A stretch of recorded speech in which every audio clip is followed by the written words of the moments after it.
How are we today, everyone? I just wanted to take a second to do a little recap of our life cycle of the star activity that we did.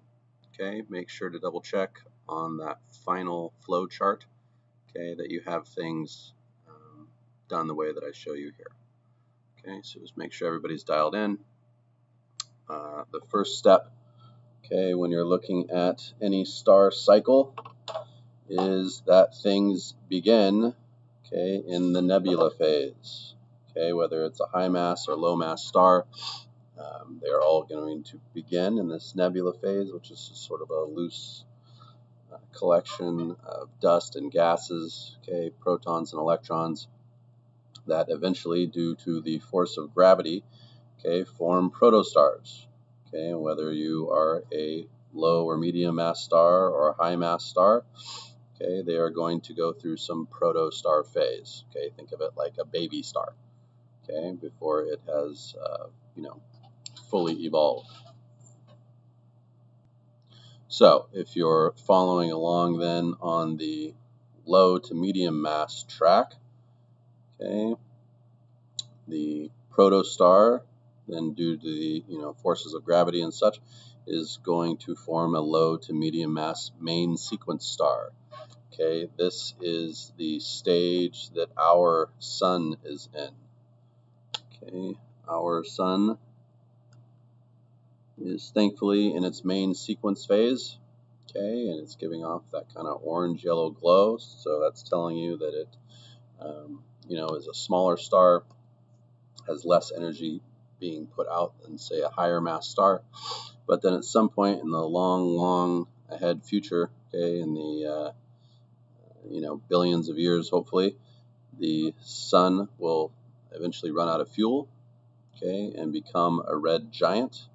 Okay, it'll sort of start collapsing on itself, and then eventually degenerate into a planetary nebula phase, okay, where it sort of kind of goes backwards and is, again, sort of a loose collection of dust and gases, and, protons and electrons, other parts. And then eventually that will completely collapse into a white dwarf. All right, and then from the white dwarf, it 100% burns out or runs out of fuel to burn and turns into a black dwarf, which is essentially just a dead star. Okay, of just not putting off any light. There's no fuel to run fusion. Okay, to generate energy and to put off light. So this is the general, lineup, the general sequence for a low to medium mass star. Protostar, main sequence phase, where our sun currently is, and then it would go to a red giant, planetary nebula, white dwarf, and then finally end as a black dwarf. Okay. So if you're looking at the higher mass stars, as we mentioned in the beginning, they will also go through a protostar phase. It's just that you have more dust and gases coming together, right, that's giving it more mass. It will still go through a main sequence phase, although as you see compared to our low mass star, okay, which is kind of an orange or a yellow, the main sequence of a high mass star is going to be more of a blue color, again because it has more mass, it's putting off more energy, so you're going to get a different wavelength of light.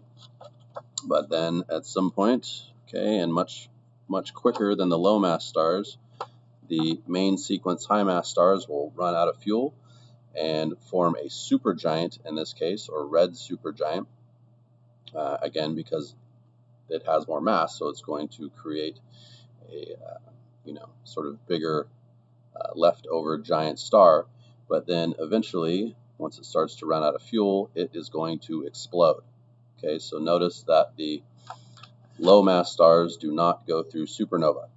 Okay, they go through this planetary nebula phase, whereas the high mass stars go through supernova, and then depending on their size will turn into either a neutron star or a black hole.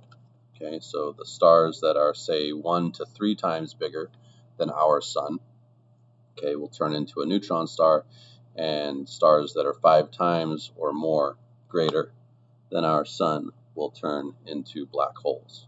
Okay, so the biggest of the biggest stars turn into black holes, not all stars. Okay, our sun, our star, will not turn into a black hole. Okay, as we mentioned, it will go through the white dwarf, black dwarf phase, and this is sort of one of the key distinctions, okay, other than the difference in its main sequence phase. Okay, the giants are pretty similar, right? But this is where the big difference occurs. Okay, low mass planetary nebula, white dwarf, black dwarf. High mass stars are going to fully explode. Okay, and the ones that are 1 to 3 times bigger, neutron stars, 5 times or greater than our sun, are going to turn into black holes. Okay, so just wanted to review that with you guys. Okay, make sure you have that distinction. Of course, let me know if you have any questions. But that's all I got on stars today. Okay, be well.